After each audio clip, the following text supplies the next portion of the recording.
cartoons cart. शव यात्रा। अमरपुर नाम के एक गांव में विमल हलवाई अपने 2 छोटे बच्चों और बीवी के साथ रहता है। विमल की पत्नी ज्योति भूत प्रेत जादू टोने में बहुत माना करती थी। इसका बिल्कुल विपरीत विमल इन चीजों को दक्यानुसी माना करता था। रोज की तरह विमल अपने मिठाई की दुकान जाने के लिए निकलने की हड़बड़ी में होता है। मैं निकलता हूँ ज्योति, देरी हो जाएगी, दुकान भी खोलनी है मुझे। अजी ध्यान से, आज अमावस्या है। रास्ते में कोई कपड़ा या कुछ भी गिरा हो तो उसे लांग मत दीजिएगा, बगल से चले जाइएगा। अरे ऐसे तो तुम मुझे पागल ही कर दोगी क्या? हाँ, मैं नीचे देखकर चलूं कि सामने से कोई गाड़ी घोड़ा आकर मेरे ऊपर से चला जाए? दोनों हालत में तो मेरी ही मौत है। अरे क्यों सुबह सुबह इतनी अपसुगनी बातें कह रहे हो जी? मेरे गांव में तो ऐसा आंखों के सामने होता हुआ देखा है मैंने, इसीलिए कहती हूँ। वरना मुझे क्या, पड़ोसी को तो नहीं कहना चाहती मैं, पति हैं आप मेरे, इसलिए बोल रही हूँ। विमल अपनी मिठाई की दुकान चला जाता है। दुकान पर पहले से ही ग्राहकों की लंबी लाइन लगी हुई थी। ये लो, वहाँ ज्योति अमावस्या को लेकर परेशान है और आज तो हमेशा से ज्यादा ही लंबी लाइन लगी पड़ी है। अच्छी खासी बिक्री होगी आज। विमल दुकान खोलता है। एक के बाद एक ग्राहक उसकी दुकान पर मिठाई ले रहे होते हैं। तभी गांव की एक बूढ़ी औरत विमल से कहती है, जिस तेजी से बिक्री हो रही है, कहीं किसी की नजर ना लग जाए, नींबू मिर्ची टांग ले। अरे क्या चाची तुम भी, ये सब नजर बजर कुछ नहीं होता है। कैसे लोग हैं मेरे आसपास। अपनी दुकान से शाम को विमल हंसते कूदते वापस घर आता है। हाँ, आज तो अच्छी खासी बिक्री हुई है। एक महीने में जितनी बिक्री होती है, एक ही दिन में आज उतने पैसे कमा लिए मैंने। ये तो बहुत अच्छा हुआ जी, आज ही घर की नजर उतारी है मैंने। बिक्री तो अच्छी होनी ही थी। अच्छा, तुम खाना लगा दो, सारा माल बिक चुका है। मुझे शहर जाना होगा, कुछ चीजों की जरूरत पड़ेगी। रात भर मिठाई बनाऊंगा, तब जाकर कल सुबह दुकान खोल पाऊंगा। खाना खाकर विमल शहर जाने के लिए निकल पड़ता है। सुनिए जी, ध्यान से जाइएगा। चौरस्ते पर किसी जादू टोने की चीज पर पैर मत रख दीजिएगा। हे भगवान, हद हो गई ज्योति, ये तो मैं जा रहा हूं। विमल गुस्से से शहर जाने निकल पड़ता है। रात का काला घना अंधेरा, चांद की एक भी किरण ना होने के कारण अंधेरे में कुछ भी देख पाना मुश्किल था। जंगल के बीच के एक अधकच्चे रास्ते से विमल जा रहा होता है।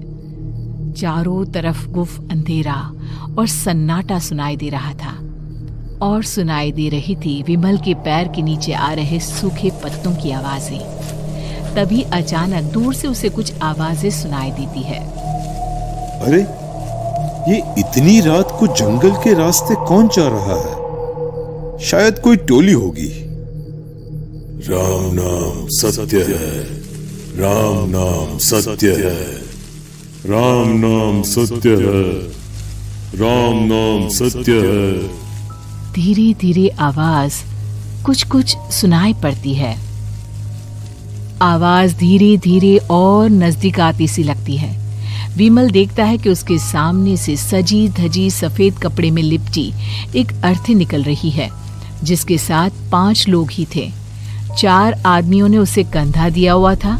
एक मटका लिए आगे आगे बढ़ रहा था। विमल के बिल्कुल सामने आकर अर्थी रुक जाती है। उसमें से एक आदमी विमल से कहता है, अरे भाई, जरा अर्थी को कंधा लगाना, मैं बहुत थक गया हूँ, बड़ी मेहरबानी होगी। हाँ भाई, कंधा तो मैं लगा दूं, पर रात को 12 बजे ये शव यात्रा, इस समय कौन अर्थी ले जाता है? तभी विमल को ऐसा लगता है कि शव में से आवाज आई, ये आवाज। मजबूरी है भाई, आप कंधा दीजिए, मैं रास्ते में सब बताता हूँ आपको। विमल अर्थी को कंधा दिए चल रहा होता है कि उसे ऐसा लगता है कि हाथ में मटका लिए जो आदमी शव के आगे चल रहा है उसके पैर उल्टे हैं। क्या हुआ भाई, हकला क्यों रहे हो?